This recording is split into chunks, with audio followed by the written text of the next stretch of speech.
Hoje nós iniciamos a primeira videoaula de uma série que fala sobre Roma Antiga. E para iniciar, nós vamos passar rapidamente pelos assuntos que nós vimos sobre a Grécia Antiga, a civilização que antecede os estudos deste assunto de agora.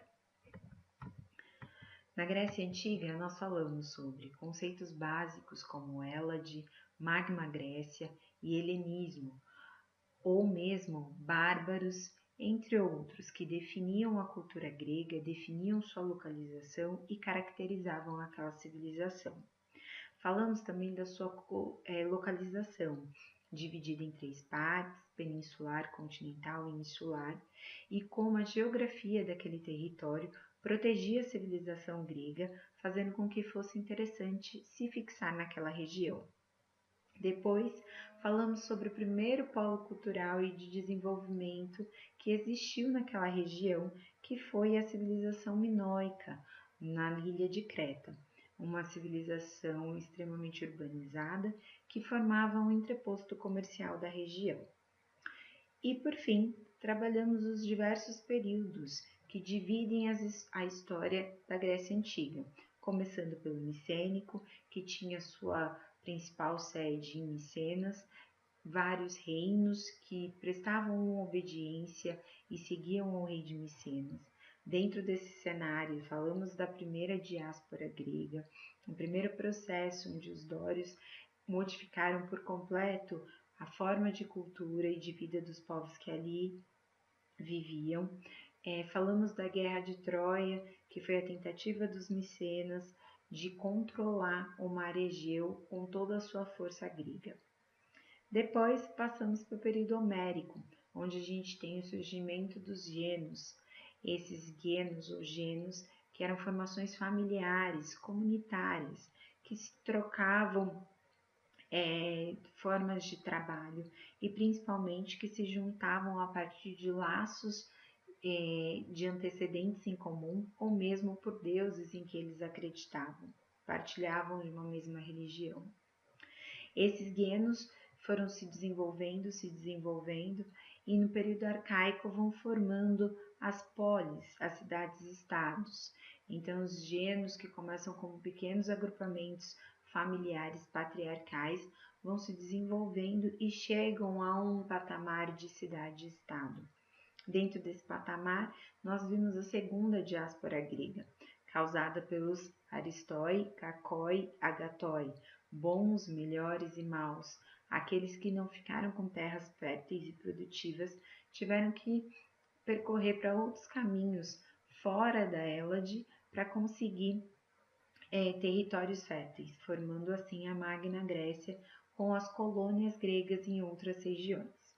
E aí chegamos no período clássico, o ápice das cidades-estados, onde nós temos uma representatividade muito grande quando estudamos Atenas e Esparta, duas polis que tinham formas de governo completamente diferentes, formas de olhar a sociedade, formas de educação muito diferentes umas das outras. Dentro desse momento histórico, nós tivemos as invasões persas aos territórios gregos, dando início assim à guerra conhecida como Guerras Médicas ou ainda Guerras Greco-Pérsicas.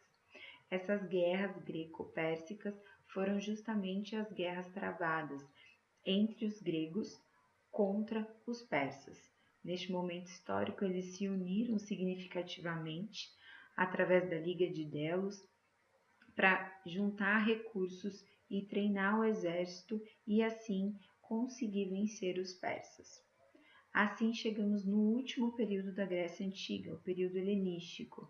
Neste momento histórico, nós temos uma outra grande guerra, que é a Guerra do Peloponeso. Espartanos não concordam com a forma que está sendo conduzida o dinheiro e os fundos da Liga de Delos, sendo muitas vezes utilizado para benefício próprio de Atenas, e formam uma outra liga, a Liga do Peloponeso, justamente para fazer frente aos atenienses. Neste momento, há um grande conflito de muitos anos entre Atenas e Esparta, saindo Esparta vitoriosa, principalmente pelo fato de ser extremamente militarizada e conseguir vencer esse processo. Assim, vamos tendo a hegemonia espartana e depois tebana, e acabamos com o período dessa civilização a partir da invasão e domínio macedônico. Então, o que foi o domínio macedônico? Com toda essa fragilidade que a civilização grega se encontrava, devido às guerras, aos conflitos internos principalmente, então, após as guerras médicas, após toda a união para combater os persas, a gente tem muitos conflitos que acabam por deteriorar a Grécia internamente. E é nessa fragilidade que o rei Filipe da Macedônia vê a possibilidade e vê uma chance significativa de colocar o seu exército e assim conquistar a Grécia, através da Batalha de Queroneia, que é o grande marco da conquista dos macedônios sobre a Grécia. É nesta batalha que eles consolidam todo o poder sobre os gregos com as invasões e investidas que foram realizadas até aquele momento. Principalmente pela falta de estrutura, união, fragilidade e conflitos internos, a Grécia não consegue se defender como foi feito contra os persas. E com a sua morte, rei Filipe da Macedônia deixa no seu lugar uma figurinha bem conhecida e bem representativa do Império Macedônico, que foi Alexandre o Grande. O Alexandre, ele continuou o processo do pai e ampliou significativamente esse processo. Então, ele continuou a expansão em toda a Grécia, ele conseguiu acabar com toda e qualquer resistência que ainda existia dos gregos com relação ao domínio dos macedônios, e ele conseguiu formar um exército de 40 mil homens que rumou para as terras do Oriente, realizando ali diversas conquistas. A Ásia Menor, o Egito, a Mesopotâmia, a Pérsia, e foi em 10 anos um dos maiores impérios que a antiguidade já viu. Porém, ele não durou muito tempo. Alexandre morre às vésperas de completar 33 anos e ele não deixa herdeiros nem consegue deixar alguém que consiga efetivamente administrar todo o território conquistado pelos macedônicos nesse período. Então, os seus principais generais começam a brigar entre si e vão tomando cada um territórios para si, desmantelando assim o domínio e o Império Macedônico. Um exemplo bem claro disso foi o Egito, onde Ptolomeu brigou, ficou com o território e começou uma das maiores dinastias egípcias, a Ptolomaica, que inclusive é a dinastia que deu origem a Cleópatra, que vai ser parte dos nossos estudos quando falarmos sobre Júlio César e Marco Antônio na Roma Antiga. Com o fim, então, da civilização grega, nós entramos numa outra grande civilização, que é a última no marco e na história da antiguidade, Roma. Onde ficava essa cidade? Então, primeiro, vamos entender que estamos falando de uma parte geográfica chamada de Península Itálica, até bem fácil de memorizar, porque ela lembra uma botinha aqui no finalzinho dela, e é nessa península, na parte central da costa europeia, onde vai se dar e vai surgir esta cidade que vai gerar um grande império, um dos maiores da antiguidade, a cidade de Roma, bem na parte central da península, certo?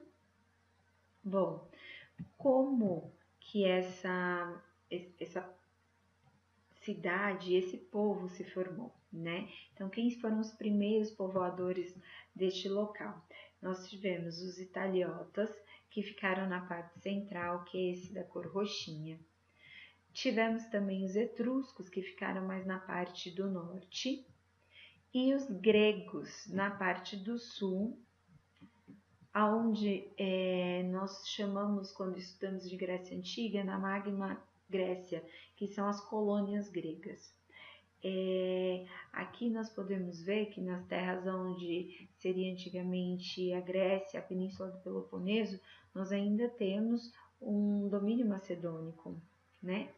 Todos esses povos, há outros povos cartagineses, enfim, latinos, mas esses três são os principais, são esses três povos que vão se sobrepondo uns aos outros, e a cultura deles vai formando o que a gente vai chamar de romanos e a cidade de Roma. Não é à toa que quando a gente chega lá na frente no Renascimento, quando a gente fala de reviver uma parte da cultura, a gente fala de reviver a cultura greco-romana, porque os gregos, apesar de terem sido subjugados pelos macedônicos, eles não perderam a sua cultura. E muitos, inclusive, buscam os gregos como forma cultural, tá? E a formação dessa cidade, como ela se deu? Há uma parte que é a parte lendária, mitológica, que é a história de Rômulo e Remo, que teriam sido gêmeos filhos de deuses, que por uma disputa de reino e por serem sucessores de uma monarquia, foram deixados no rio, e este rio os levou até as proximidades do que futuramente seria a cidade romana, e lá eles foram retirados das águas por uma loba e criados por essa loba. E só depois de adultos, que eles teriam sido descobertos e teriam entendido que na verdade eles eram sucessores de uma dinastia. Neste momento eles teriam ganhado um território para se criar uma cidade, que seria a cidade romana.